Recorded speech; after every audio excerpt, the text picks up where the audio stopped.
Major breaking news today with the release of IG Horowitz's special report that shows the FBI, Peter Strzok in particular, and James Comey committed acts of treason in an attempt to run a coup, an overthrow of the United States of America.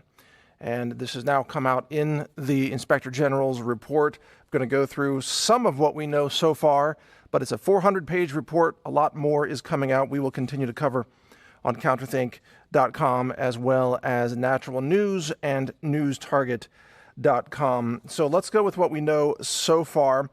And this is unedited and unscripted, so just have some patience with me on this.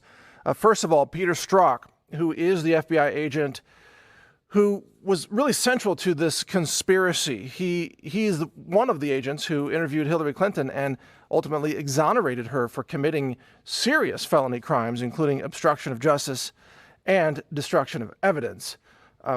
He, turns out, had said that he's going to stop the Trump presidency. This was in a text exchange with Lisa Page, who was his lover at the time.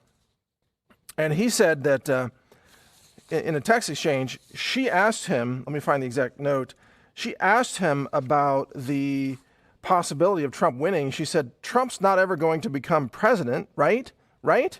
And Peter Strzok answered in a text, no, he's not. We'll stop it. Now, this text exchange was deleted from the text that the FBI turned over to the Department of Justice, turned over to congressional investigators months ago after the FBI stalled for many, many months. I think over 6 months on that as well. And by the way, one of the common threads in all of this is how the FBI and the DOJ has obstructed justice at every level, right under the nose of Jeff Sessions, who's sitting there doing nothing while massive treason is being committed against this country.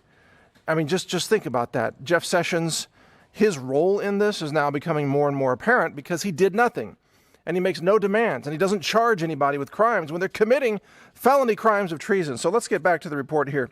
Trey Gowdy now blasts the Department of Justice and James Comey over the revelations in this IG report. He says that, quote, Peter Strzok's bias was so pervasive and toxic as to call into question any other investigations he was part of, including his role in the investigation of what Russia did in 2016. Gowdy issued a press release on this, and he went on and said that Peter Strzok's bias impacted his decision-making, and he assigned to himself the role of stopping the Trump campaign or ending a Trump presidency. Now, let me read between the lines for you on that. That is an act of treason for which the death penalty applies, by the way. Peter Strzok and many others who are part of this deep state massive conspiracy to overthrow America and nullify the will of the people, Peter Strzok could be facing the death penalty and probably should be facing the death penalty, among many others, including James Comey, by the way, who was clearly part of this criminal conspiracy to carry out a coup in America. And Robert Mueller is part of this in a different way. Andrew McCabe is part of this in a different way. There are many, many players in this insidious crime, and it's all starting to unravel. It's coming out. And yes, they could be facing the death penalty.